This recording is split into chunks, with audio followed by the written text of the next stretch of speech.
सद्गुरु महाराज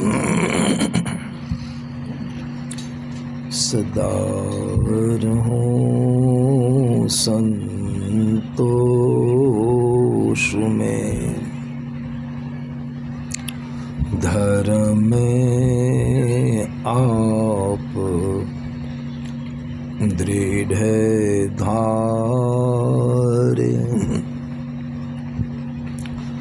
आशा एक गुरुदेव की और ना जीते विचारे। बंदो गुरुपद कंज कृपा सिंधु नर रूप हरि। महामोहतम पुंज जासु बचाने रवि कर निकर। महामोहतम पुंज जासो बचने रवि करे।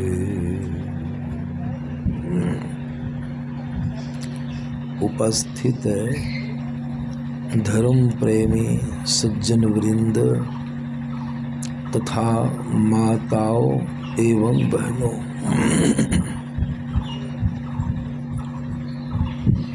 आज हम लोग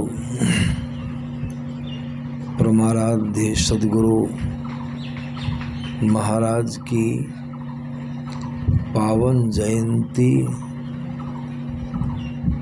सत्संग के माध्यम से मना रहे हैं।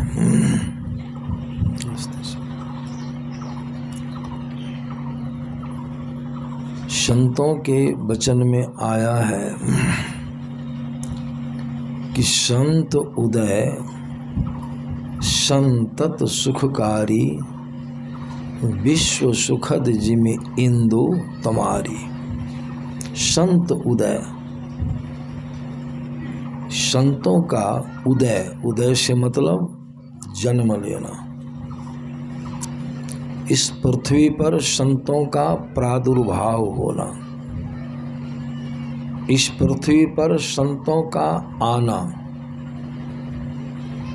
यह क्या होता है? संतत सुखकारी। संसार के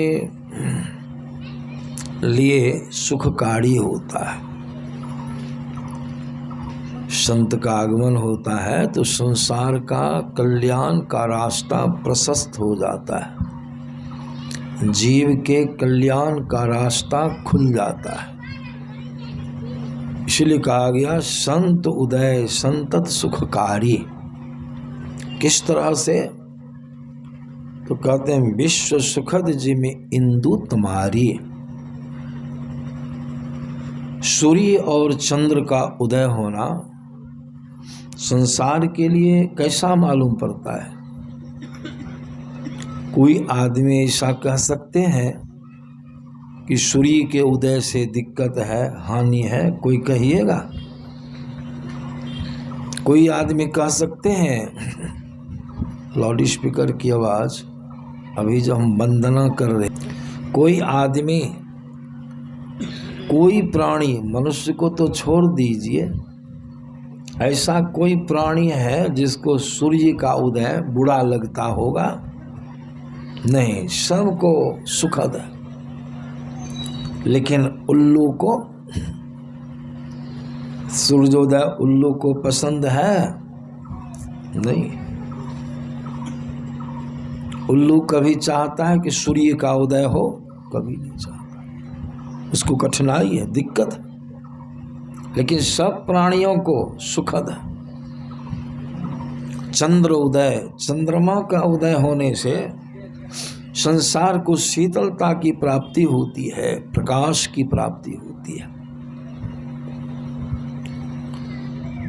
उसी प्रकार संतों का उदय होना, संतों का शुभागमन होना, यह सबों के लिए सुखप्रद, सुखद है, कल्याणप्रद है। लेकिन दुष्टों के लिए, जो दुष्ट प्रवृत्ति के लोग हैं, उनके लिए बड़ा खराब होता है। सज्जन के लिए बड़ा अच्छा होता है। इसीलिए संतों ने उदाहरण देकर समझाया ताकि लोग इसको समझें। संतों के आगमन से संसार का कल्याण होता है। इसलिए आज का जो दिन है, हम भक्तों के लिए, गुरु भक्तों के लिए, समस्त मनुष्य के लिए कहा जाए तो कोनो हर्ज की बात नहीं है, कल्याणकारी दिन है। आज के ही दिन हमारे परमाराध्य सद्गुरु महाराज इस धरा पर अवतरित हुए थे, आए थे धरा पर, और उनकी जन्मस्थली भी कहीं अन्यत्र नहीं है, बहुत दूर नहीं है, आपके निकट में ही है। आपके निकट में कहाँ? सबों को मालूम है, वह विश्वविख्यात स्थल है, समझे। खोक्षी शरणपुर या खोक्षी श्याम भी लोग उसको कहते हैं। पहले वह जिला खोक्षी श्याम सहरसा जिला में ही था, लेकिन अब वह जिला बदल करके हो गया मधेपुरा जिला। लेकिन यह सौभाग्य सहरसा जिला को ही प्राप्त है। गुरु महाराज का अवतरण सहरसा जिला हुआ था। वहाँ के व्यवस्थापक, संस्थापक ये खोक्षी श्याम के, जो वहाँ मंदिर भव्य बना हुआ है, लोग जाते हैं, दर्शन करते हैं। उस धरती पर ऐसे पुरुष का शुभागमन हुआ था।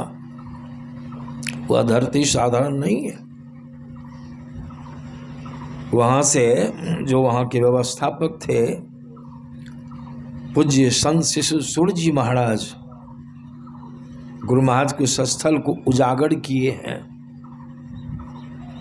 स्थल का विकास किए हैं। उनके एक जीवन लीला की पुस्तक भी आई है, आप लोग को ख्याल हमको पड़ गया इसलिए कह देता हूँ।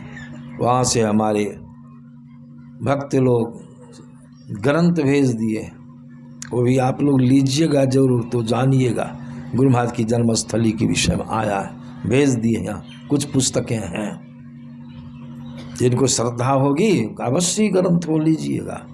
संत शिशुसूर स्मृति ग्रंथ उसका नाम है। वह इसीलिए मैंने आप लोगों का स्मरण दिलाया कि वह स्थान भी कोई दूर नहीं है, धन्य स्थल है। संत लोग कहते हैं वह माता भी धन्य हो जाती है, वह जिस गर्भ से ऐसे पुरुष का आगमन होता है, जन्म होता है। धरती धन्य, वह माता पिता धन्य, वह कुल भी धन्य हो जाता है। यह देखिए, जिस कुल में ऐसे परम भक्त का प्रादुर्भाव होता है। अभी पाठ में आप लोगों ने श्रवण किया है, इसलिए मैंने पाठ करके आप लोगों को सुनाया। भगवान शिव जी की वाणी। भगवान शिव जी कितने बड़े पुरुष हुए, बड़ी श्रद्धा से लोग उनका नाम जपते हैं और पार्वती से कहते हैं, अपना अनुभव वचन है कि जानिए। भगवान शिव जी कहते हैं, सो कुल धन्य उमा सुनो, सो कुल धन्य उमा सुनो, जगत पूज्य सुपुनीत, जय कुल ये राम भगति परायण, जय कुल उपज विनीत। रघुपति भगति परायण, रघुपति भगति परायण, जय कुल उपज विनीत। अभी पाठ सुने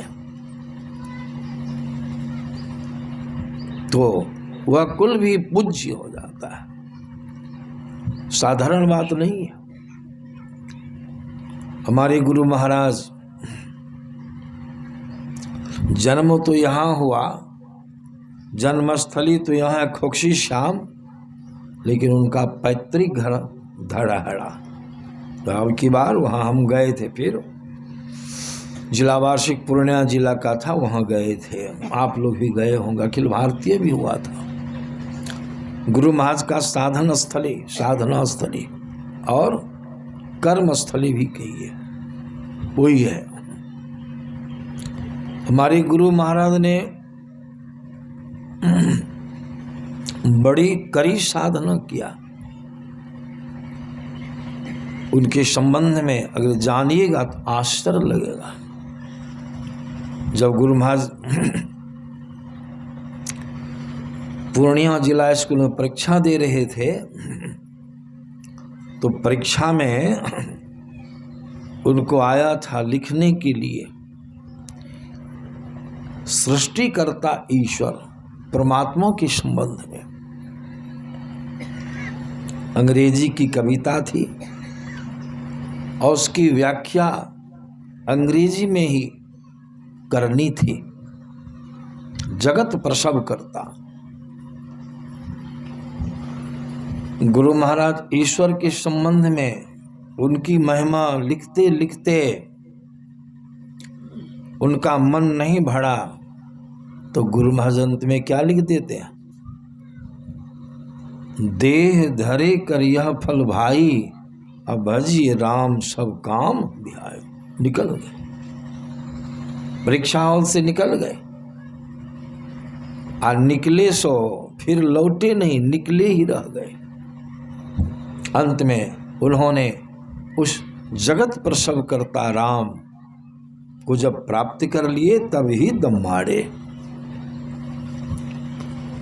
हमारे गुरु महाराज की जीवनी को जब पढ़िएगा बढ़िया से तो मालूम पड़ेगा गुरु महाराज को कितनी कठिनाइयों का सामना करना पड़ा है। उनकी जीवनी को पढ़ने से सुनने से भी आपको प्रेरणा मिलेगी। गुरु महाराज जब गुरु की खोज में निकले, जहां सुनते थे कि अमुक जगह अमुक संत हैं, गुरु महाराज दौड़ जाते थे। भूख प्यास और नींद किसको कहा जाता है, दौड़ जाते थे। कबीर साहब की वाणी माया है कि बिरह बान और अंतर लागा, खोजत फिरत साधु गुरु जागा। बहुत संतों की शरण में गए, बड़ी सेवा की, लेकिन जिस ज्ञान की चाहना थी गुरु महाराज के अंदर में, जिस चीज की खोज का ख्याल था, वह ज्ञान वह चीज गुरु महाराज कहीं नहीं मिली।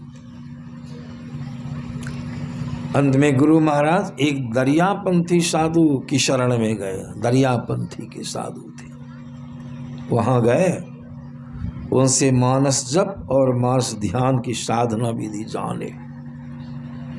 गुरु महाराज जाने मानस जप और मानस ध्यान साधना की बड़े निष्ठा के साथ। और गुरु की सेवा में भी एक रत्ती कसर नहीं, कमी नहीं, इतनी सेवा करते थे। वहाँ भैंस भी चराते थे गुरु महाराज। अब सोचिए, उतने बड़े पुरुष, इतना संस्कार उनके अंदर में, जन्म जन्मांतरों का संस्कार था। भैंस चराते थे, खुरपी कुदाली, उनके हाथ में ठेला भी। वहाँ भी उनको जो ज्ञान चाहिए वह ज्ञान नहीं मिला।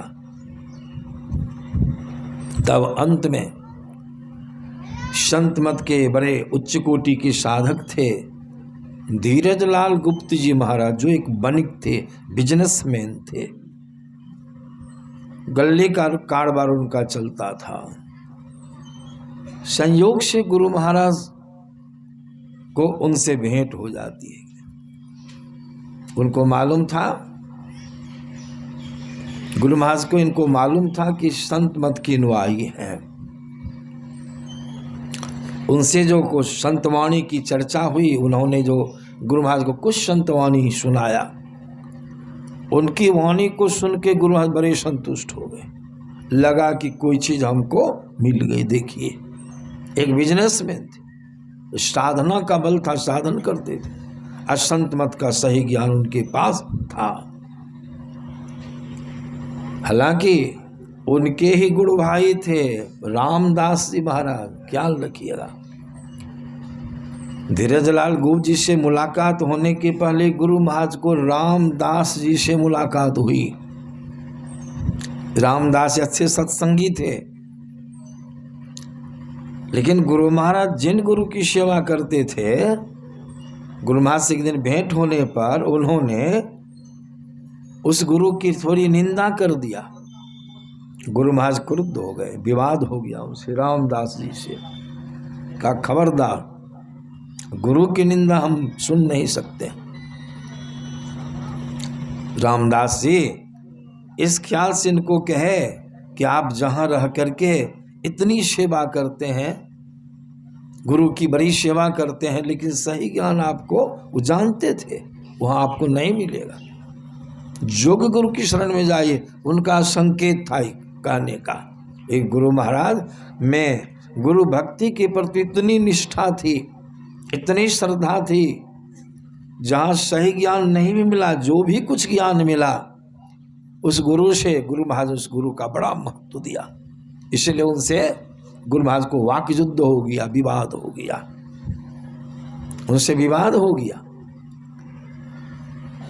लेकिन धीरजलाल गुरु जी से भेंट हुई, उन्होंने उनको गुरु के संबंध में नहीं कहा कुछ, सिर्फ संत मत का ज्ञान सुनाया। संत मत का कैसा ज्ञान है, कुछ संत वाणियों की व्याख्या करके उन्होंने गुरु महाराज को सुनाया। गुरु महाराज की वाणी को सुन के बड़े संतुष्ट हुए और गुरु महाराज ने आग्रह किया, इतनी देर में आपके वचन से मैं इतना संतुष्ट हुआ, इसलिए आप हमको समय दीजिए। मैं खोजी हूँ और मेरा मन सही ज्ञान के लिए बड़ा व्यग्र है, बड़ा व्याकुल है। तब धीरजलाल गुप्त जी ने कहा, देखिए हम तो बिजनेसमैन हैं, भर दिन तो हमको छुट्टी नहीं होती है। हम छुट्टी के समय में जो हमको अवकाश मिलता है उस हम ध्यान भजन करते हैं। एक गृहस्थ कैसे होगा? गुरु महाराज ने बड़ी प्रार्थना किया। तब अंत में उन्होंने कहा कि एक काम कीजिए, आपके लिए हम भी थोड़ी परेशानी उठाएंगे, आप भी थोड़ी परेशानी। गुरु महाराज ने कहा, हम तो 12 बजे रात्रि तक अपने गुरु की सेवा में रहते हैं, कैसे होगा मिलानी? हम 12 बजे तक गुरु की सेवा करते हैं, उस गुरु की बड़ी तत्परता से सेवा करते थे, वैसे गुरु की। तब अंत में धीरजलाल गुप्त जी भी ने कहा कि अच्छा ठीक है, आपके लिए मैं निकालूंगा समय। तो 12 बजे के बाद 1 बजे से कई बजे तक उस समय निकाल के आइए। कई घंटों तक रात में सत्संग। गुरु महाराज क्या करते थे, जिन गुरु की शरण में थे उनकी सेवा शुश्रूषा करके, खिला पिला के, चरण सब दबा करके, उनको सुला करके, गुरु महाराज रात में देखिए फाटक भिड़का करके आज चले जाते थे। धीरजलाल गुप्त जी वो भी अपन साधन भजन करके, जो सोने का समय था, जिस समय विश्राम करते, उस समय को निकाल के इनके लिए रखते थे, रात में सत्संग करते। अब लोग लाउड स्पीकर लगाकर इतनी संख्या में सत्संग कर रहे हैं, और गुरु महाराज अकेले उनके साथ बिना लाउड स्पीकर का उन्होंने सत्संग किया। ऐसा करते करते कई महीनों तक, बहुत समय तक सत्संग किया। आप फिर गुरु महाराज वह सत्संग सुन करके चले आते थे 2:45 बजे कि काय बजे हमको ख्याल से उतर गया इस गुरु की सेवा, फिर लग। कब सोते थे गुरु महाराज? कब सो? अब तो ऊँघ ही चाहिए, सुतना चाहिए, अब तो सब कुछ चाहिए। लेकिन गुरु महाराज में कितना त्याग था, कितना लगन। सो देखिए गुरु महाराज कब सोते थे? रात में 12 बजे तक गुरु की सेवा, और उसके वहाँ जाके सत्संग करते थे कई घंटों तक, और वहाँ सत्संग विसर्जन करके आते 3 बजे, फिर गुरु की सेवा में लग जाते थे, फिर अपना दैनिक कार्यक्रम करते थे। बहुत समय तक यहाँ कार्यक्रम चला। गुरु महाराज अंत में संत मत से संतुष्ट हो जाते हैं, संत मत से संतुष्ट हो जाते हैं, दरियापंथी साधु से किसी तरह आज्ञा लेकर के गुरु वहां से प्रस्थान कर जाते हैं। तब गुरु महाराज ने आग्रह किया धीरजलाल गुप्त जी से, मैं संत मत से सहमत हो गया। जिस ज्ञान के मैं इतना बौखा, इतना भड़मा, इतना कष्ट उठाया, बहुत दुख हो गई गुरु महाराज।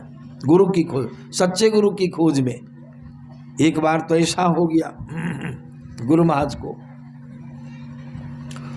जाने में, कहीं जाने में तीव्र भूख लग गई, खाने का कोई प्रबंध नहीं था। संजोग बिहार में एक गयवार था, गाय चराने वाला, बिहार में चराता है गाय सब।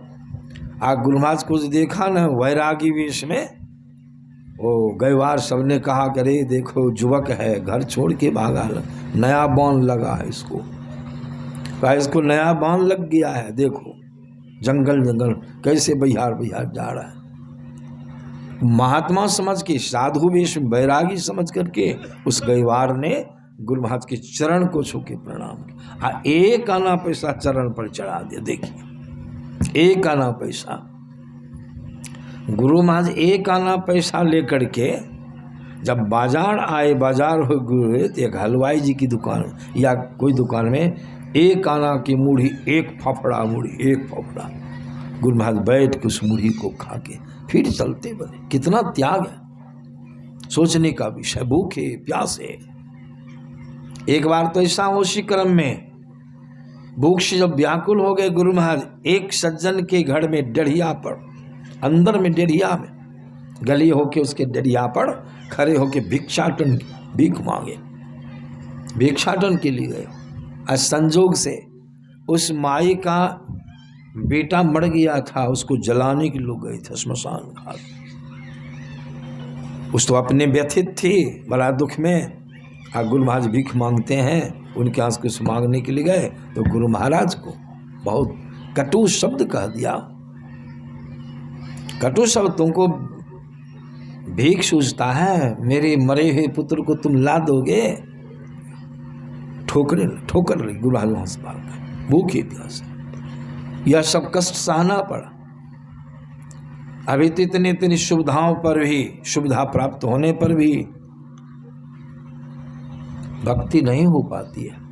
तब गुरु महाराज ने धीरजलाल जी से आग्रह किया, अब हमको आप संत मत में दीक्षित कर दीजिए। गुरु महाराज ने आग्रह किया, हमको दीक्षा दीजिए।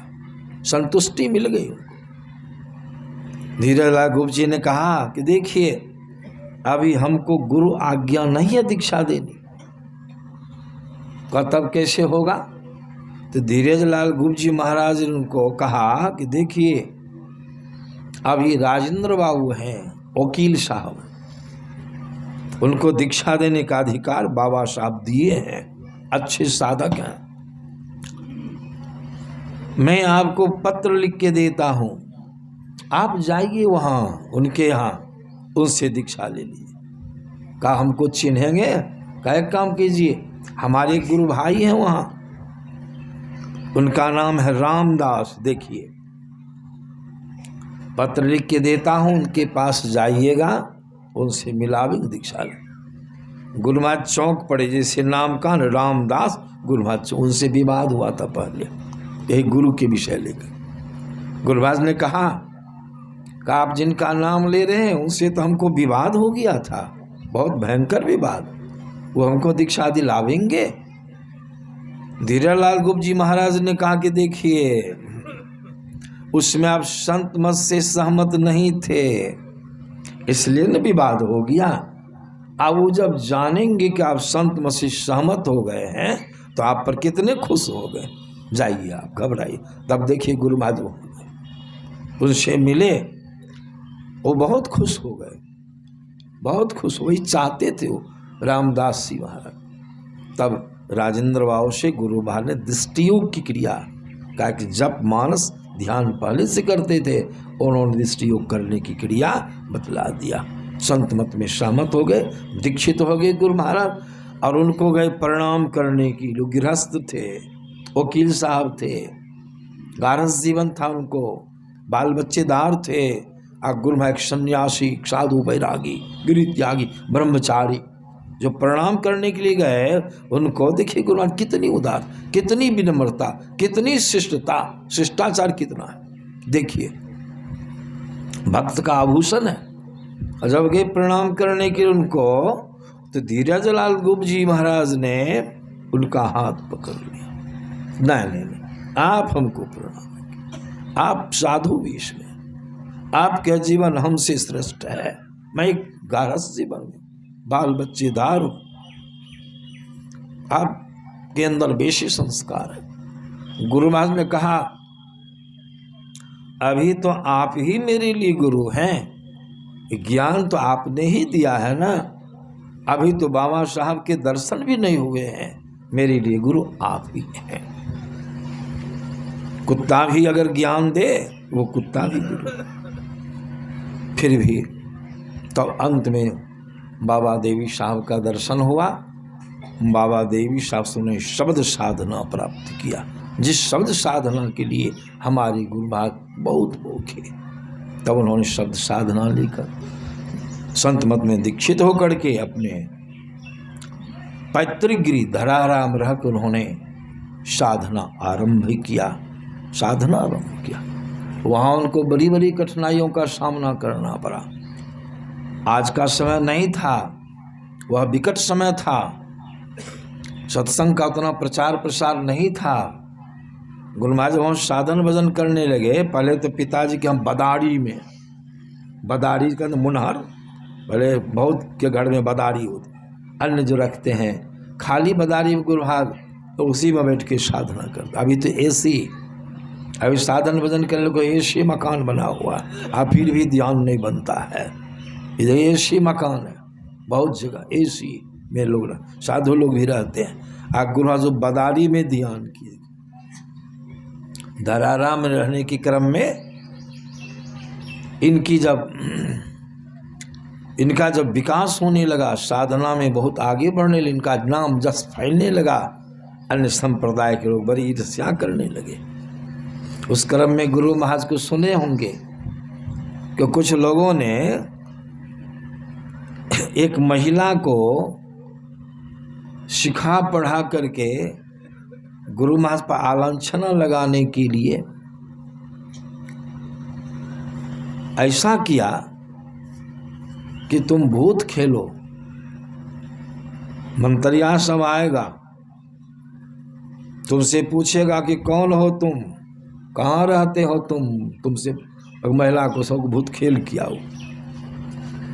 अंदर सब सिखाया पढ़ाया था। आया मंत्रिया सब, कौन हो तुम, कहाँ से आए हो, कहाँ, हम फलना हैं, फलना गाछ पर हम रहते हैं, मैं ही बाबा जी ने हमको भेजा है। तब देखिए तमाशा, गांव में पूरे हल्ला हो गया, इतना हल्ला हो गया गुरु महाराज के विषय में। लोग इतना आरोप लगाने लगे कि साधना क्या करेगा, ये तो डायन सिद्ध करता है, कब किस समय क्या अनहोनी कर देगा कोई ठिकाना नहीं है। पूरी गांव में हलचल मच गया, बड़ी निंदा फैल गई। अब सत्संगी जो भी बनते थे गुरु महाराज के शिष्य, उनकी निंदा हो जाए। गुरु महाराज साहब कहने की हुजूर, गांव में तो बड़ी अब निंदा बहुत अब्बा फैल गया है इस विषय को लेकर के, क्या करेंगे, लोग बड़ी निंदा करते हैं। सत्संग में आवे कि अब क्या कीजिएगा, जब भूतो झूठ बोलता है तो हम क्या करें। मन हो तो आइए, नहीं हो तो नहीं हो। तो साधना की, किसी चीज़ की परवाह गुरु महाराज नहीं किया। परिणाम क्या हुआ, कुछ ही दिनों के बाद भंडाफोड़ हो गया। भंडाफोड़ हो गया क्या कि गांव में इसका बहुत तरह से कुप्रचार हो गया था। भंडाफोड़ हो गया तो उसी में तब सब गथ लिया, हमको फलना ने सिखाया, चिलना ने सिखाया। अब ऐसा हो गया, उल्टे गांव में ऐसा प्रचार हो गया, देखो मैं ही महात्मा। उसमें लोग ऐसे कहते थे, वो तो ईश्वर की भक्ति करते हैं, साधन में लीन रहते हैं, उनको इस सबसे क्या प्रयोजन है। उनके नाम जस को समाप्त करने के लिए कितना बड़ा खड़जंत्र का, उल्टे गुरु महाराज की प्रतिष्ठा, गुरु महाराज का जस और फैल गया। इस संकट को सह के गुरु महाराज फिर कुप्पा घाट गुफा में और फिर मनिहारी घाट गुरु महाराज ने साधना किया, उनको परम सिद्धि की प्राप्ति। तो परम सिद्धि की प्राप्ति हो गई, हम लोग को उन्होंने ज्ञान दिया। उनके ज्ञान से, अभी सुन रहे थे, उनके ज्ञान से सिर्फ भारतवर्ष ही नहीं, विश्व का के मनुष्य का कल्याण हो रहा है। भारत में तो जो प्रचार है देख ही रहे हैं, हमारे गुरु कहीं विदेश नहीं गए, लेकिन विदेश में भी संत मत के ज्ञान का प्रचार हो रहा है। आप लोग सुने होंगे, देखे भी होंगे, हम तो देखे भी। श्रीनगर में इसका नाम है जापानी महिला युकिको फ्यूजिता, बाद में उसका नाम गुरु महाराज ने ब्रह्म विद्या रखा। देखिए गुरु महाराज वहाँ गए, बहुत संत विदेश गए, लेकिन गुरु महाराज कभी विदेश नहीं। गुरु महाराज का कहना था हमको पहले अपने देश की नींव को मजबूत करनी है, अन्य देश के लिए बाद में देखा था। कैसे संत हुए? पहले अपने देश की नींव को मजबूत करनी है। गुरु महाराज वहाँ नहीं गए, वह युकिको फ्यूजिता जापान में बहुत खोजी थी, अध्यात्म ज्ञान की खोजी थी। वह स्वप्न देखी, गुरु महाराज देखिए सूक्ष्म शरीर से वहाँ जाके उनको प्रेरित किया। जापान चले गए, भारत से जापान चले जाते हैं, इस शरीर से नहीं गए, सूक्ष्म शरीर से। उनको स्वप्न हो रहा है। स्वप्न में क्या देखती है? स्वप्न देखती है कि एक समुद्र है, समुद्र के बीच में एक टापू है, टापू पर एक स्वर्ण का मंदिर बना हुआ है, मंदिर के मुख्य द्वार पर एक महात्मा जी विराजमान है, उनके शरीर से तेज निकलता है, और उस महात्मा जी की ललाट में एक टटना है, जिसको देहात में लोग टेटड़ कहते हैं। उस स्वप्न में देखती है, गुरु महाराज को नमन करती है, उस महात्मा को दीक्षा की याचना करती है, उनकी नींद टूट जाती है। नींद टूट जाने के बाद वह दृश्य समाप्त हो गया, वह व्याकुल हो गई। क्या यह मेरा जो स्वप्न था कि सही था? क्या सत्य होगा? बात सत्य है। देखिए खोज में लग जाती है। एक महिला होकर के दूसरे देश की महिला अपने देश से उस महात्मा को जिसको स्वप्न में देखी थी, उसको खोजते खोजते खोजते अपने धार्मिक स्थल जाके देख, तस्वीर में कहीं भी महात्मा का दर्शन नहीं। लोगों ने कहा भारत जाओ, धर्म प्रधान देश है, ऋषि प्रधान देश है, वहाँ साधु महात्माओं की कमी नहीं, वहाँ जाओ। चली आई भारत। यही है जिससे हमारे गुरुराज खोज में लगे थे। वह जापानी महिला भी दम नहीं मारी, बिरह बार बान उर अंतर लागा, खोजत फिरत साध गुरु जागा। वह जापानी महिला भारत आती है। किसी तरह से कहाँ बहुत दिन प्रसंग पढ़े थे, ख्याल में नहीं है। अंत में उनको परिचय हो गया इन ऐसे सत्संगी से, जो उनकी भावना को देखकर कई तरह की तस्वीर को दिखाई, तस्वीरें दिखाई, देखो ये हैं। तब गुरु महाराज का तस्वीर जब दिखाई गई, तो वह तस्वीर देख करके वह तस्वीर को हृदय से लगाती। ये ही महात्मा, इन्हीं का दर्शन हमको रात में हुआ। तो देखिए कैसे आई। तब उनको पता दिया, तब भागलपुर आई, माध्यम से सत्संग के माध्यम से भागलपुर आई। अब भागलपुर में आई तो गुरु महाराज का दर्शन हुआ। अब सोचिए, जिसकी खोज थी श्री सद्गुरु महाराज की दर, कितनी व्याकुलता थी उसके अंदर में। जिस चीज की भूख थी वह चीज मिल गई। गुरु महाराज की चरण पर साष्टांग दंडवत प्रणाम करते समर्पित हो जाए। ये ही महात्मा, इन्हीं का दर्शन रात में उनको हुआ। गुरु महाराज से प्रार्थना की, गुरु महाराज पुष्पन सेवी जी महाराज को आज्ञा दे दीक्षा, उनको दीक्षा बता दी गई। और दीक्षा के बाद जो ध्यान करते हैं, ध्यान में घंटों बैठ गई।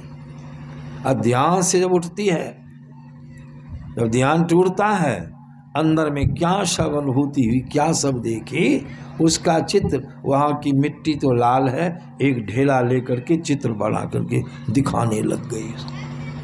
कहा नहीं, इसको चित्र के द्वारा व्यक्त नहीं करना है, यह गोपनीय विषय है। वह जापानी महिला गुरु महाराज कई दिनों तक वहाँ उसको रखवाए, वो हिंदी शब्द सिखाया गया और उसका नाम गुरु महाराज रख दी ब्रह्म विद्या। अभी मौजूद है, श्रीनगर में आई थी, हम लोग उसको देखे थे। मंच पर ही बैठी थी, मंच पर ही बैठी थी। गुरु महाराज मंच मूर्ति की तरह एक शरीर में हिलडुल नहीं था। 3 किलोमीटर पैदल बुल के आई थी वह, वहाँ कोई सवारी नहीं मिले स्टैंड से, तो वहाँ से पैदल आई स्थल तक। वहाँ गुरु महाराज मस्त बैठने के लिए दिए और गुरु महाराज ने कहा प्रवचन करने के लिए खड़ी होकर के करो। और जब प्रवचन करने के लिए खड़ी होती है, गुरु महाराज ने कहा था कि अपनी भाषा में, जापानी भाषा में प्रवचन करो। समझ नहीं सकी, जब प्रवचन करने लगी तो अंग्रेजी में प्रवचन करती, बैठने लगी। गुरु महाराज समाधि में चले गए, आंखों को खोल के कहते हैं जैसे उसका प्रवचन समाप्त हुआ, बैठने के लिए जा रही थी तो गुरु महाराज क्या कहते हैं, हम तो कहे थे जापानी भाषा में प्रवचन करने के लिए, तुम तो अंग्रेजी में प्रवचन की। फिर खड़ी खड़ा जापानी भाषा में प्रवचन। अंग्रेजी तो बुझते भी थे, लेकिन जापानी भाषा में जब बोलने लगी तो गुरु महाराज बीच बीच में इशारा करते समझते थे। हम लोग तो कुछ नहीं बुझे जापानी भाषा में प्रवचन की। उसका प्रवचन अभी अंग्रेजी वाला शांति संदेश में छपा हो। अभी वह चीन में, जापान में, चीन में, तितिन में, नॉर्वे में, शायद कितने देश हो गए, वहाँ प्रचार कर रही है। बराबर वहाँ संवाद आते। ऐसे संत थे गुरु महाराज, रातों रात सूक्ष्म शरीर में जाकर उनको दीक्षा दी। इतने बड़े पुरुष थे, लोग जान नहीं सके। आज उन्हीं गुरु महाराज की जयंती हम लोग मना रहे। इस साधारण बात नहीं है, बहुत ही पुण्य का विषय है। ऐसे पुरुष की जयंती मनाने के लिए आए हैं जिनके ज्ञान से अब संपूर्ण विश्व आलोकित हो रहा है, और उन्होंने हम लोग को ज्ञान दिया। कैसा ज्ञान दिया? इसीलिए मैंने गुरु महाराज की एक वाणी का पाठ किया। गुरु महाराज उपदेश करते हैं, अपने तो तड़ गए, हम लोग को भी ज्ञान देते हैं। क्या कहते हैं? गुरु को सुमरो मीत, क्यों अवसर खो बहू। अवसर को क्यों खोले? सुमरो, गुरु का सुमरण करो। गुरु को सुमरो मीत, क्यों अवसर खो बहू। क्यों कहते हैं? कहते भव में बहुत तक दुख जुगल जुगड़ो बहू। भव में, संसार में बहुत किस्म के दुख है। भव में बहुत तक दुख जुगल जुगड़ो बहू। एक ही दिन रोना नहीं है, एक ही बरस नहीं रोना है। भव में बहुत तक दुख जुगल जुगड़ो बहू। हम लोग प्रार्थना में जो सत्संग की है, गाते हैं ना, जुग जुगान चहु खानी में, भ्रमी भ्रमी दुख भूरी, पायो पुनि अजहू नहीं, आ रहो इनते दूरी। रोज गाते हैं भजन में, तो सिर्फ गा के रह जाते। गुरु महाराज कहते समझ लो, याद रखो, इस साधारण बात नहीं है, सिर्फ गाने के लिए नहीं है, विचारने के लिए है। भव में बहुत तक दुख, जुगन जुग, जुग एक जुग, कितने वर्ष के एक जुग होते हैं? कहते हैं लोग 12 वर्ष का एक जुग होता है। 12 वर्ष यही ना होता है, हम भूल भी जाते हैं। 12 वर्ष का जुगन जुग कहाँ रोएंगे? चहु खानी, 4 खानियाँ, 84 लाख किस्म की जोनियों में इस जीव को जा करके दुख होगा, बड़ा कष्ट होगा। फिर कहते हैं चहु खानिन में दुर्लभ, चहु खानिन में दुर्लभ नर को देह हो, मनुष्य का देह। चहु खानिन में दुर्लभ नर को देह हो, सो तनु धरी के मुक्ति जतन करी ले हो। कितना बढ़िया ज्ञान, कितना प्रेम से कहते हैं। उन्होंने किया, उनको प्राप्त हो गया, सारे दुख से वे निवृत्त हो गए। हम लोगों को कहते हैं सो तनिधर तनु, अभी शरीर धरे धारण किए हैं। मुक्ति जतन, मुक्ति का जतन कर लीजिए, मुक्ति प्राप्त करने का प्रयास कर लीजिए, उद्यम कर लीजिए। फिर कहते हैं मुक्ति कमाबहु झटपट, मुक्ति कमाबहु झटपट, विलंब न लाभ हो निकाल के लाए। महाराज क्या कहते हैं? मुक्ति कमाबहु झटपट, विलंब न लाभ हो। क्यों? विलंब करने से क्या होगा? तन छन भंगुर है, नहीं गफलाव हो। यह तन क्या है? क्षण भंगुर। क्षण भंगुर मैंने क्षण में यह नष्ट होने वाला है। इसलिए गुरुराज कहते हैं मुक्ति कमावहु झटपट, केवल नर ही तन से मुक्ति को पावहु। ये भी जान लीजिए, और किसी शरीर में आपको मोक्ष मिलेगा नहीं, केवल सिर्फ मनुष्य के शरीर को ही प्राप्त करके आप मोक्ष को प्राप्त कर सकते हैं। याते, इसीलिए याते यह यातन दुर्लभ मुक्ति कमावो, ये दुर्लभ शरीर है। और किसी शरीर में आप जाइएगा तो भोग है, भोगिएगा, भोग है, भोग शरीर है। गाय बैल घोड़ा बकरा बानर, ये भोग जोनी है, भोगी है, भोगी है। किसी का मकई खा लीजिए, घुस जाइए, भैंसा है, पाड़ा है, देखते हैं ना, घुस गया, कोई ज्ञान गिनती है? ये पड़वा एक बार घुस गया मकई में, उसमें कौन तो था, कई बरस पहले उसको मारना शुरू किया। कैसा सुंदर पहना दिया उसको, हम आए दौड़ के, नहीं, अरे ये पढ़ा लिखा है पड़वा ही है, ये तो जिसका पाड़ा है, जिसका ही है, उसको न कहोगे, इसका क्या दोष है? ये मार तो खा लिया, ये कुछ बुझेगा? दूसरे की फसल है, नहीं खाएंगे, इसको ज्ञान है? नहीं, ये तो है किधर घुड़ जाएगा है? उसको कोनो सत्संग ध्यान करना है, वह भोग जोनी है। कहीं जाते हैं ना तो कोई प्रचार दे, बाबा फलना सत्संगी दीक्षा लिया है, ध्यान भजन छोड़ दिया है, लोग प्रचारते हैं। हमारा भाई है छोटका, दीक्षा लिया है, ध्यान भजन छोड़ दिया है, प्रचारते हैं। उनको बुला के समझाते हैं लोग। हमारा मित्र है बाबा, स्तुति प्रार्थना छोड़, उसको समझाते हैं। लेकिन आज तक कोई आदमी ऐसा नहीं प्रचारक, बाबा अपना जो द्वार पर वाला बछवा है कभी स्तुति प्रार्थना नहीं करता है। कोई कहेगा, कोई प्रचारेगा, उसको क्या है, वो बैल है, स्तुति प्रार्थना करेगा, वही जीवन उसका है। उसका तो भोग शरीर है, जो कर्म किया शरीर मिल गया, भोग रहा है, भोग जोनी है। लेकिन हम लोग का शरीर क्या है? यह योग प्रधान है, इसमें योग की प्रधानता है, कर्म प्रधान भी है। यह भोग प्रधान नहीं है, भोग कम है, कम भोग बेसी जोग। लेकिन हम लोग क्या करते हैं, बेसी भोग आज जोग समाप्त, कल्याण होगा। इसीलिए हमारी गुरुवार हम लोग को चिताया, केवल नर ही तन से मुक्ति को पावहो, याते यातन दुर्लभ, इसलिए मुक्ति कमावो। तब कहते हैं मुक्ति कमावहो झटपट, जल्दीबाजी करो। गुरुवार ने जल्दीबाजी किया, उन्होंने जैसा किया वैसा उपदेश हम लोगों को दिया।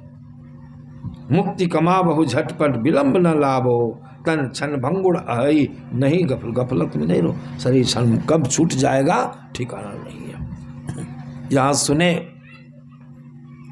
यहाँ के एक सज्जन का, वो सत्संगी भी थे, दीक्षित थे, मदन नाम था, मदन साव, समझे, तलियाड़ी में घर था, लड़के की शादी था, बिहान हो कि शायद कैसे कैसे बाराती, हम पेपर में पढ़े, तब कहीं कौन है तो पता लगे तो मालूम पड़ा। देखिए शरीर कैसे छूटता है। अपने से गए, मर्यादी का भोज खाने का निमंत्रण सबको दे दिए, सबको द्वार अपने से, मदन जी, और निमंत्रण दे के आइएगा भोज खाने के लिए, और खिलाने वाले पार हो गए, शरीर छूट गया उनका है। बाराती जाती सब व्यवस्था हो गई थी, यहाँ भी वहाँ भी, लड़की कहाँ, शरीर कब छूट जाएगा ठिकाना है, कोई निश्चित समय है। इससे संतों ने कहा, न बालक न जौवने न विरधि कछु बंद, वह अवसर न जानिए, जब आए पड़े जमफंदा लेके आ जाएगा। कुछ चलेगा आपका, भेंट घाट भी करने देगा बाल बच्चों से, घर द्वार से। अब वो चले गए, शादी कौन करावेगा, शादी होगी कि नहीं, चले गए, अब उनको कोई चिंता रही, ये सोचिए। इसलिए कहा गुरु महाराज ने, मुक्ति कमावहु झटपट, विलंब न लाभहु, तन क्षण भंगुर आई नहीं गफला। पल पल छीजत देह, गुरु महाराज का ज्ञान सुनाता हूँ। पल पल छीजत, यह देह जो है पल पल समाप्त हो रहा है, मर रहा है। पल पल मरता है कि जीता है, आयु पल पल घटती है कि बढ़ती है, गुरुमास का ही ज्ञान है। दिन बीतत जावे आयु खुटावे, भजो भजो प्रभु नाम निज तन छुटी जावे, काम न आवे यह जग दुख को धाम। संसार क्या है? दुख का देश, ख्याल रखिए। औचक ही गिर जाए रहत छीदत। औचक, औचक माना अनचोके से, वो अनचोके से हो गया, अनचोके से छूट गया। एक सत्संगनी थी मुरलीगंज की, समझे, शिविर चलता है वहाँ। सितंबर में हम जाते हैं, 8 सितंबर से 15 सितंबर तक मुरलीगंज झील चौक पर। उनके पुत्र का नाम अशोक, उनके पति का नाम भी मैं भूला, बहुत त्यागी। सब साधक को मसहरी गमछी उबारती थी अपने से, मोटी ताजी थी, अथवल हो गई, लेकिन सब दिन आती थी, जब जाते आती थी। उसका वीडियो किया गया है। कहा बाबा देखिए न माता जी कैसे शरीर, कोठली से निकल रही है, जा रही बाथरूम नहाने के लिए, कपड़ा सब व्यवस्थित करके कोठली से निकली, और निकल करके बाथरूम पहुँचवो नहीं की। सब देख रहे वहीं जाकर ढलमड़ा के गिर गई, शरीर छूट गया, जा रहे नहाने के लिए। इसलिए संतों की ज्ञान में कोई बेजाय बात नहीं, सत्य सत्य आया है। औचक ही छुटी जाए गिरी जाए, औचक ही गिरी जाए रहत छिदत सदा। गुरु को सुमरो भाई, भाई शब्द का प्रयोग करते हैं गुरु महाराज। कितने बड़े संत हैं, पवित्र संत। गुरु को सुमरो भाई मुक्ति कमाबहो, सुमरन विधि ले हो जानी गुरु ही रिझाएगा। ये भी बात कह देते, सुमरन विधि। सुमरन जो कीजिएगा तो कैसे सुमरिएगा, सुमरणी की विधि होती है। राम राम तो सब कहता है। एक सुग्गा था, राम राम जपता था रोज सुबह से शाम तक।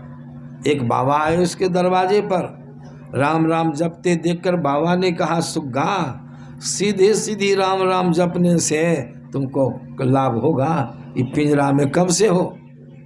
कहा तब कैसे करे? जुक्ति जान के जपो। बाबा ने जुक्ति बता दिया, प्राण स्पंदन की क्रिया बता दिया, प्राण स्पंदन निरोध की क्रिया। सुग्गा ने महीनों तक उसका अभ्यास किया। बाबा के मुताबिक परिणाम क्या हुआ? एक दिन अपने प्राण वायु को मस्तिष्क में ब्रह्मांड में चढ़ा लिया, खींच लिया, उसका शरीर मृतवत हो गया। टाल पर उसका शरीर, पिंजरा में टाल पर घुलट गया। मालिक आया, देखता है सुग्गा घुलटा हुआ है। अरे क्या हो गया, क्या हो? देखो, देखा तो मरा पड़ा था, तो शरीर में ही, लेकिन प्राणवायु को खींच लिया था ब्रह्मांड में। अंत में उसको क्या किया? पिंजरा में से निकाल के, मरे भी मनुष्य को जब नहीं लोग रखता है घर में, तो सुगा को कौन रखे? निकाल फेंक दिया। शिव सुगा वहाँ दाएं से गिरा, गिरने की आहट मालूम पड़ गई। अंदर में सुगा को हो गया कि लगता है कि हमको निकाल दिया है। प्राणवायु को समेट लिया था, लगता है मर गया। हमारे यहाँ एक विद्यार्थी था कलासन का, समझे, बहुत बदमाश था। अभी तो पढ़ाता है चौसा में। एक दिन ऐसा ढंग कर लिया ना, हम नहीं थे, मरने वाला ढंग कर लिया, समझे। आँख ताँख को निपोर लिया, दिमाग को उल्टा लिया, अजी को लड़का दिया बगल में। मास्टर ये राजेंद्र जो है, दौड़ के जाए उसके पास, दौड़ के अभी गेट पर। डॉक्टर को कौन जाएगा, ये तो लगता है कि प्राण छोड़ देगा। ढंग कर लिया, ऐसा ढंग कर लिया था, हालत खराब हो गई। तब बाद में जब हम भी आए तब, तो इसीलिए ऐसा। और सुग्गा जो प्राणवायु को खींच लिया, सही में अभ्यास के माध्यम से, ध्यान जो कि इतना अभ्यस्त हो गया, प्राणवायु खींच के ब्रह्मांड में चढ़ा लिया। अब ब्रह्मांड में चढ़ा सूझ जाते हैं तो शरीर झुक जाता है। उसी प्रकार प्राणवायु जब ऊपर चढ़ गया, सिमट गया, प्राण स्पंदन का निरोध हो गया, उसका शरीर लुढ़क गया। मालिक आया, निकाल के फेंक दिया। सुग्गा ने आँखों को खोल कर देखा, ओहो, पिंजरा वहाँ और हम, छूट गया कि नहीं पिंजरा से? फुर से उड़ गया। लोगों ने देखा चिड़िया, वो सुग्गा उड़ गया, पिंजरा छूटा कि नहीं? इसी को कहा सप्त धातु का काया पिंजरा, तामाही जुगत विन शुभा, सतगुरु मिले तो उड़े बाबू, और नहीं तो परले। गुरु मिल गए, जुक्ति बता दिए, लेकिन किया पिंजरा से उड़ गया। उसी वह शरीर पिंजरा है। संत सद्गुरु की शरण में जाएंगे, जुक्ति मिल जाएगी, सुमरण की विधि जान जाएंगे, ठीक ठीक सुमरण करेंगे, इस पिंजरा से, इस बंधन से हम और आप भी छूट जाएंगे। वही ज्ञान गुरुवान ने दिया। कहा गुरु को सुमरो भाई मुक्ति कमावहु, आ सुमरण विधि लेहु जानी, गुरु ही रिझाई हो। गुरु को रिझा बुझा करके उसे सुमरण की विधि जान लो, आ सुमरण करो। कड़ी बाहर पटबंद, कैसे सुमरण करना है, सुमरण की विधि बाबा कबीर भी बताते हैं। बाबा कबीर क्या कहते हैं, सुमिरन सुरति लगाई के, सुमिरन सुरति लगा, सुरत माने ख्याल, ख्याल कहीं और मुंह से सुमरण कहीं, ये सुमरण हुआ, भगवान सब देखते हैं।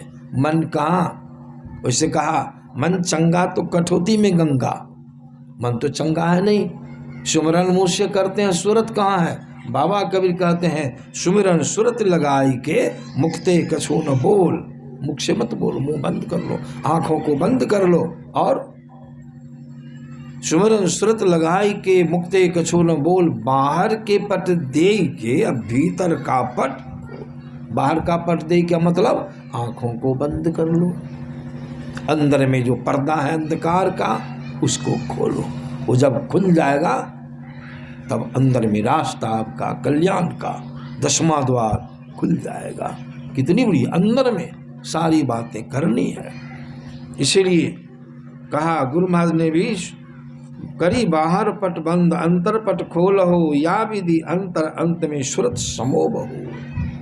सुरत प्रवेश करा अंतर में, सुमरण की विधि। बैठिए अपने घर में, परिवार में रहिए, कोई हठ योग नहीं है, कठिन योग सब कोई कर सकते हैं। कैसे करना है, बाबा कबीर का संकेत है। बाबा कबीर क्या कहते हैं, ना जोगी जोग से ध्यावे, ना तब से देह जड़वावे, सहज में ध्यान से पावे, आज सुरति का खेल जे ही। अब सुरत का खेल है, सुरत का खेल है, सुरत से जपना है, शरीर के किसी अंग से कोई मतलब नहीं है। कितनी अच्छी बात है, सुरत से जपना है। पहले देखते होंगे, अब तो नहीं आता है, पहले आता था, उसको क्या तो कहते थे हम भूल गए हैं, बांस पर चढ़ के कुदकता था वो, दरवाजे से हम देखे, उधर से ढोल बजावे तब बांस पर चढ़ जाए, ऊपर बांस को खड़ा करके उस पर पैर रखने वाला बना रहता था, अब बांसे को कुदकाता था, यानी से ढोलिया ढोल बजावे, और उसकी सूरत। अब माता लोगों का देखिए उदाहरण, कितना बढ़िया उदाहरण है। पलटू साहब की वाणी में आया है, कमठ दृष्टि जो लाभई, सो ध्यानी प्रमाण।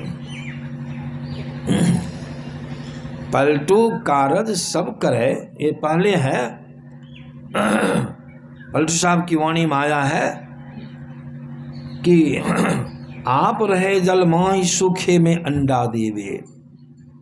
कछुआ कहाँ रहता है, पानी में, अंडा कहाँ देता है, निकल करके सूखे में, लेकिन अंडा पर उसका ख्याल हमेशा बना रहता है। अंडा के पास जैसे पक्षी सेवन करता है, वैसे नहीं करता, वो रहता है जल में, लेकिन अंडा को देख सुन करके जाता है, और वहीं से दृष्टि से ख्याल से अंडा का सेवन करता है। आप रहे जल मां, सूखे में अंडा दे, लेकिन वह गफलत में नहीं रहता, उसकी दृष्टि, उसका ख्याल अंडा में। अगर ख्याल हट जाए उसका अंडा सड़ जाएगा। पलटू साहब की वाणी है, जस पनिहारिन कलश भरे, माड़क में आवे, कड़ छोड़े मुख बचन, लेकिन चित्त चित्त कलशा में लावे। पहले माई दाई लोग पानी लाती थी कुआं पर से, एक कलशा या घैला कहाँ रखती थी, सर पर, बिड़वा दे करके सर पर, आ एक कलशी कांख तड़ में। अब पनवड़ा बाल्टी में भी पानी बहना, बाह में कलशी, पनवड़ा बाल्टी, बया हाथ में, सर, लेकिन उसका ख्याल कहाँ रहता है, सूरत कहाँ रहती है, सर और पेंदी के बीच में उसको संभाल के चलती है। मुख बचन, कड़ छोड़े, हाथ भी हटा लेती है, अब मुख से बातचीत भी आपस में माता लोगों में करती आती, लेकिन वो सर फनी मनी धरे उतारी, आप चरनी को जावे, वह गाफिल न रहे, सुरत मनी माही ढावे। फनी मन सांप, सर्प क्या करता है मनियार सब, रात में जंगल में अपने अंदर से मस्तक पर की मणि को उगल देता है। अब मणि से रोशनी निकलती है, शीतल रोशनी, और उस रोशनी में घूम घूम कर की जोड़ में चारा करता है सांप, समझे। लेकिन गफलत में नहीं रहता है, उस मणि को कोई ले नहीं सकता है, लेने की विधि जो जानते वही ले सकता है। उसके मणि के पास कोई चला जाए, सांप को आने में विलंब नहीं लगता है, डस लेगा। वह गाफिल गफलत में नहीं रहता है, तब सुरती ख्याल मणि माही रहावे। उदाहरण देके पलटू साहब कहते हैं, पलटू कारज सब करे, पलटू कारज सब करके सूरत दिल है, सूरत आपकी अलग रहे ईश्वर में। पलटू कार्य सब करे, सूरत लहे अलगान, अकमठ दृष्टि जो लावई, सो ध्यानी प्रमाण, वो प्रमाण ध्यानी है। संसार का भी काम काज करते रहिए, आज सूरत से ध्यान। सूरत को समझने के लिए हम कभी के एक प्रसंग सुनाते हैं, समझे। मलोधा के एक सत्संगी, बहुत पुरानी बात है, उसमें फूस की कुटिया थी, यहाँ मंदिर था, समझे। वो बेचारे के यहाँ सत्संग का समय था, हाट का दिन आया हो, अब बाजार पर जाके एक लोहिया किना हो। हम कभी कभी सुनाते हैं, बहुत पुरानी बात। लोहिया किना और भी सामान खरीदा, लोहिया किन के कहाँ ले लिया, उल्टा के लिया, छोटकी लोहिया की, और सभी मोटरी सब आ गए मेरे पास। जो आवश्यक बातें थीं उन्हें किया, अकड़ के कहा बाबा तो अब बंदगी, अब चलते हैं बाबा। अच्छा ठीक है बंदगी, जाइए। गेट पर आया, उसमें गेट ऐसा बना नहीं था। गेट पर आने के बाद चिल्ला के हमको कहा, बाबा यो कहाँ अन्याय भय गए। हम कितने दौड़ में, क्या अन्याय, क्या हुआ। हम भी दल पड़ा गया, अन्याय क्या हो गया, चौंक पड़े। अरे क्या हुआ अन्याय, क्या कहेंगे बाबा। 41 टका में एक लोहिया किने थे, आपके पास आ गए, लोहिया दुकाने पर छूट गई बाबा, यही अन्याय है बाबा। ऐसा बोले हम हालते खड़ा हो। अब क्या करें, अब तो दिक्कत हो जाएगी बाबा, दूसरी लोहिया किन लीजिए, टका नहीं न है। अच्छा तो हम टका नहीं, पहले उसको भेजाए, जाइए दौड़ के दुकान पर। वहाँ गया दौड़ के, वहाँ भी विवाद कर लिया, और वहाँ से आया, क्या हुआ, क्या होगा, दुनिया तो बेईमान है बाबा, जो ले लिया वो देगा लोहिया। बहुत रुष्ट। जब उसको हम पैसा देने लगे 41 टका खरीदने के लिए दूसरी लोहिया, तो हम देखते हैं कि कपाड़ पर एक लोहिया है, कड़ी को टनटनाए। मैंने कहा यही लोहिया है कि दूसरी लोहिया है, देखिए यही लोहिया है। मतलब क्या, ख्याल कहाँ था उनका, यही ख्याल, इसी ख्याल से भजन होगा, समझ लीजिए। यही ख्याल है, यही सूरत है, इसी से भजन, शरीर से नहीं, दाढ़ी से नहीं, गिरवा से नहीं, भजन आप कीजिएगा ख्याल से। इसी ख्याल से जप है, इसी ख्याल से ध्यान है, आत्म दृष्टि योग क्रिया है करनी। इसलिए संत महात्मा लोग यही है सूरत, सूरत से भजन होगा। इस वास्ते संत महात्मा लोग गुरु महाराज की वाणी आप सुन रहे हैं, या विधि अंतर अंत में सूरत, ऐसे ही सूरत लगाई के सुमरन नित करो। आ देवी साहब की सीख किनकी शिक्षा है, उन्होंने किनसे शिक्षा लिया, बाबा देवी साहब। देवी साहब की सीख समुझी हृदय धरो, समझ के उसको हृदय में धारण करो। अंत में गुरु महाराज अपनी बात क्या कहते हैं, मैं ही इन पद दास रहे कर जोड़ी के, आ गुरु से लागो भाई सकल दिशी छोड़ी। सब तरह से सूरत हटाइए, अपनी सूरत को, अपने ख्याल को गुरु में लगाए। क्यों, बिना गुरु से आपका कल्याण होने वाला। इसीलिए संत महात्मा गुरु की शरण में जाइए, जो गुरु की शरण में जो इस ज्ञान को ठीक ठीक बतावे, दो ध्यान में पगे हैं, वैसे की शरण में जाकर संत लोग कहते गुरु महाराज ने वैसा किया जैसा उन्होंने अपने जीवन में किया और उन्होंने प्राप्त किया, हम लोग को भी उन्होंने ऐसा ही ज्ञान दिया, ऐसी प्रेरणा दिया।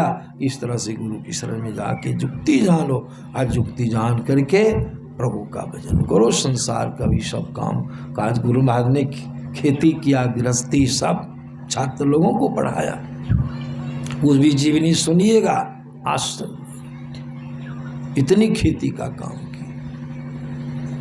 बाबा देवी साहब की शरण में जब गए तो बाबा देवी साहब ने कहा, लाला संत मत में जो आए हो, जीवन निर्वाह कैसे करोगे? कहा भिक्षाटन के द्वारा। देखिए, भिक्षाटन के द्वारा, तुलसी सिस्टम से। क्या था? तुलसी साहब बाबा देवी साहब के गुरु थे। तुलसी साहब क्या करते थे? गुफा में रहते थे, बड़े उच्च कोटि के संत हुए।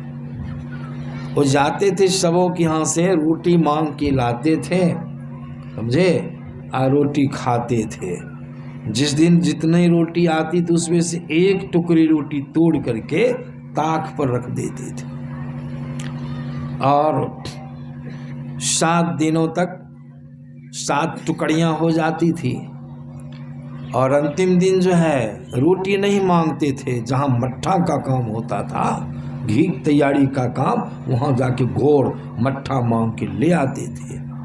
उस दिन रोटी नहीं मांगते थे, मट्ठा ला करके 7 टुकड़ियों को मट्ठा में दे देते, फूलने के लिए ढक देते। बाबा देवी तुलसी साहब ध्यान पर बैठ जाते, ध्यान करते, ध्यान से जब उठते थे, 7 टुकड़ियाँ रोटी जो फूल जाए उसमें, उसको मथ करके एक दिन पौष्टिक आहार लेते। एक दिन ऐसा जीवन। बाबा साहब ने कहा, नहीं, संत मत में ऐसा नियम नहीं है, यह भी ज्ञान गुरु हम लोग को दिया। कहा इसमें स्वावलंबी जीवन है, भिक्षाटन करके जीवन निर्वाह नहीं करना है। खेती बाड़ी करो, उपार्जन करो, अपने भी खाओ, सत्संग का भी प्रचार करो, लोगों को भी राहत दो। कहा इसके लिए बांस की खेती, केला की खेती, गुलहाज को बताया करो।